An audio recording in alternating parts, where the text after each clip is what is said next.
ಈಗಿನ ಕಾಂಗ್ರೆಸ್ ಸರ್ಕಾರ ಮಂತ್ರಿಮಂಡಲ ಒಟ್ಟಾಗಿ ಅಟಕ ಬಿದ್ದ ರೀತಿಯಲ್ಲಿ ಬಿಡದಿ ರೈತರನ್ನು ಒಕ್ಕಲೆಬ್ಬಿಸಿ ಇವತ್ತು ಏನು ರಿಯಲ್ ಎಸ್ಟೇಟ್ ಮಾಫಿಯಾಗೆ ಜಮೀನು ಕೊಡಿಸುವಂತ ಕೆಲಸ ನಡೀತಾ ಇದೆ.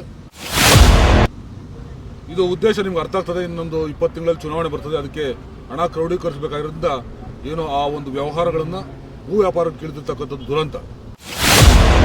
ಇವತ್ತು ನೀವೆಲ್ಲ ನೋಡಿರ್ಬೋದು, ಕಳೆದ 9-10 ಅನ್ನೋದು ಏನು ನಿಗದಿಯಾಗಿತ್ತು ಬಿಡದಿಯಿಂದ ಪಾದಯಾತ್ರೆ ವಿಚಾರದಲ್ಲಿ, ಅದಕ್ಕೆ ಎಲ್ಲಿ ಈ ಹೋರಾಟ ಮುಂದಿನ ಸರ್ಕಾರಕ್ಕೂ ಅಥವಾ ಇವರು ಕಾಂಗ್ರೆಸ್ ಪಕ್ಷಕ್ಕೂ ತೊಂದರೆ ಆಗ್ತದೆ ಅಂತೇಳಿ 2 ದಿನಕ್ಕೆ ಸರ್ಕಾರದ ಜಿಲ್ಲಾ ಆಡಳಿತನ ಬಳಸ್ಕೊಂಡು ಆಡಳಿತ ಯಂತ್ರ ಬಳಸ್ಕೊಂಡು ಏನು 2ನೇ ದಿನಕ್ಕೆ ಮುಟ್ಕೊಳ್ತಕ್ಕಂಥ ಪ್ರಯತ್ನ ಮಾಡಿದ್ರು. ಇದು ಅಲ್ಲಿ ಏನು ನಮ್ಮ ವರಿಷ್ಠರು ಎಲ್ಲ ನಮ್ಮ JDS ಮತ್ತು BJP ಮೈತ್ರಿ ಎಲ್ಲ ಪ್ರಮುಖ ಅಲ್ಲಿ ನಡೆದಿರ್ತಾರೆ. ಅಲ್ಲಿಂದ ಪಾದಯಾತ್ರೆ ಮೂಲಕ ಒಂದು ಸಂದೇಶವನ್ನು ಕೊಡ್ತಕ್ಕಂಥದ್ದು.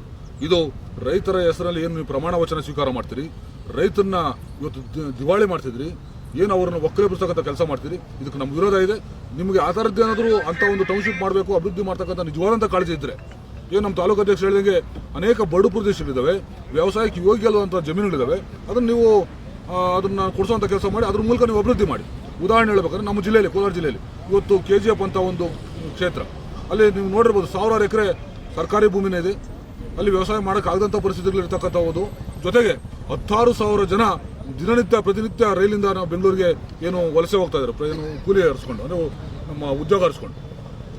ನೀವು ಆ ರೀತಿ ಕಾಳಜಿ ಇದ್ದರೆ ಬನ್ನಿ, ಆ ಟೌನ್ಶಿಪ್ ಅಥವಾ ಏನು ಕೈಗಾರಿಕಾ ಏನು ವಲಯ ನಿರ್ಮಾಣ ಮಾಡಬೇಕು ಅಥವಾ ಟೌನ್ಶಿಪ್ ಮಾಡಬೇಕಂತಂದರೆ ಅಲ್ಲಿ ಕಾರಿಡಾರ್ ರಸ್ತೆ ಇದೆ, ಜೊತೆಗೆ ರೈಲ್ವೆ ಸಂಪರ್ಕ ಇದೆ, ಅಂತಾರಾಜ್ಯ ವಹಿವಾಟು ನಡೀತಕ್ಕಂಥ ಒಂದು ಕೇಂದ್ರ ಮತ್ತು ವಹಿವಾಟು ಇರ್ತಕ್ಕಂಥ ಒಂದು ಸಂಪರ್ಕಗಳು ಇವೆಲ್ಲ ಇರೋದನ್ನ ನೀವು ಟೌನ್ಶಿಪ್ ಮಾಡಿ ಅಲ್ಲಿ ಅಭಿವೃದ್ಧಿ ಮಾಡಲಿಕ್ಕೂ ಆಗ್ತದೆ, ಉದ್ಯೋಗ ಕಲ್ಪಿಸಲಿಕ್ಕೂ ಆಗುತ್ತೆ, ಮತ್ತು ಎಲ್ಲ ರೀತಿಯಲ್ಲಿ ಕೂಡ ನಿಮಗೂ ಕೂಡ ಒಂದು ಸಾರ್ಥಕತೆ ಬರ್ತದೆ. ಆ ನಿಟ್ಟಿನಲ್ಲಿ ರೈತರಿಗೆ ಜೊತೆಯಲ್ಲಿ ಇವತ್ತು ಏನು ಹೋರಾಟ ನಾವು ಹೊರಟಿದ್ವಿ, ಇವತ್ತು ನಮಗೆ ಅಭೂತವಾದಂಥ ಒಂದು ನಮ್ಮ ರೈತ ಮುಖಂಡರು ಮತ್ತು ಎಲ್ಲ ನನ್ನ ಪಕ್ಷದ ಕಾರ್ಯಕರ್ತರು ಇವತ್ತು ದಿವಸ ಏನು ಜೊತೆಗೂಡಿದ್ದಾರೆ, ಅವ್ರಿಗೆಲ್ಲರೂ ಕೂಡ ನಾನು ಧನ್ಯವಾದ ತಿಳಿಸ್ತೀನಿ. ಏನು ಇವತ್ತು ಬಂದಿದ್ದಾರೆ ಬಿಡದಿ ರೈತ ಜೊತೆಗೆ ಸಮಸ್ತ ಕೋಲಾರ ಜೊತೆಯಾಗಿ ಸಮಸ್ತ ನಾಡಿನ ರೈತರು ಅವ್ರ ಜೊತೆ ಇದ್ದಾರೆ. ಅದನ್ನು ಕೈ ಬಿಡೋವರೆಗೂ, ಬಿಡದಿ ಟೌನ್ಶಿಪ್ ಆ ಒಂದು ಪ್ರಾಜೆಕ್ಟ್ ಕೈ ಬಿಡೋವರೆಗೂ ನಾವು ನಿರಂತರವಾಗಿ ಏನು ಹೋರಾಟ ಮಾಡ್ತಿದ್ವಿ. ಅದು ಇವತ್ತು ಸಾಂಕೇತಿಕ ಹೋರಾಟ. ಇದೇನು ಕೈ ಬಿಡಲಿಲ್ಲ ಅಂದರೆ ಉಗ್ರ ಹೋರಾಟ, ದೊಡ್ಡ ರಾಜ್ಯಾದ್ಯಂತ ದೊಡ್ಡ ಮಟ್ಟದ ಒಂದು ಹೋರಾಟ ಇಟ್ಕೊಳ್ಳಿಕ್ಕೆ ಏನು ವರಿಷ್ಠರು ಆದೇಶ ಮಾಡಿದರೆ ಆ ಪ್ರಕಾರ ನಾವು ಸಿದ್ಧರಿದ್ದರೆ ಅದರ ಮೂಲಕ ನಮ್ಮ ಭೂಮಿ ನಮ್ಮ ಹಕ್ಕು ಅನ್ನೋ ಒಂದು ದಿಶೆಯಲ್ಲಿ ನಮ್ಮ ರೈತರ ಭೂಮಿನ ಉಳಿಸೋ ರೀತಿಯಲ್ಲಿ ಪ್ರಾಮಾಣಿಕ ಪ್ರಯತ್ನ ನಾವು ಮಾಡ್ಲಿಕ್ಕೆ ಹೊರಟಿದ್ವಿ. ಅದಕ್ಕೆ ಸಹಕಾರ ಕೊಟ್ಟಂತ ಎಲ್ಲರೂ ಕೂಡ ನಾನು ಧನ್ಯವಾದ ತಿಳಿಸ್ತೀನಿ. ಎಲ್ರಿಗೂ ಶುಭವಾಗಲಿ. ನಮಸ್ಕಾರ. ನಮ್ಮ ಐಡಿಯಾ ನ್ಯೂಸ್ ಚಾನಲ್ ಸಾಮಾಜಿಕ ಕಳಕಳಿ ಇರ್ತಕ್ಕಂಥ ನ್ಯೂಸ್ ಚಾನಲ್. ಹಾಗಾಗಿ ದಯವಿಟ್ಟು ಈ ನ್ಯೂಸ್ ಚಾನೆಲ್ ಅನ್ನ ಎಲ್ಲರೂ ಸಬ್ಸ್ಕ್ರೈಬ್ ಮಾಡ್ಕೊಳ್ಳಿ ಪ್ಲೀಸ್. ವೀಕ್ಷಕರೇ, ಇಂತಹ ವಿಡಿಯೋಗಳು ನೋಡಬೇಕಾದ್ರೆ ಐಡಿಯಾ ನ್ಯೂಸ್ ಅನ್ನ ಸಬ್ಸ್ಕ್ರೈಬ್ ಮಾಡಿ, ಶೇರ್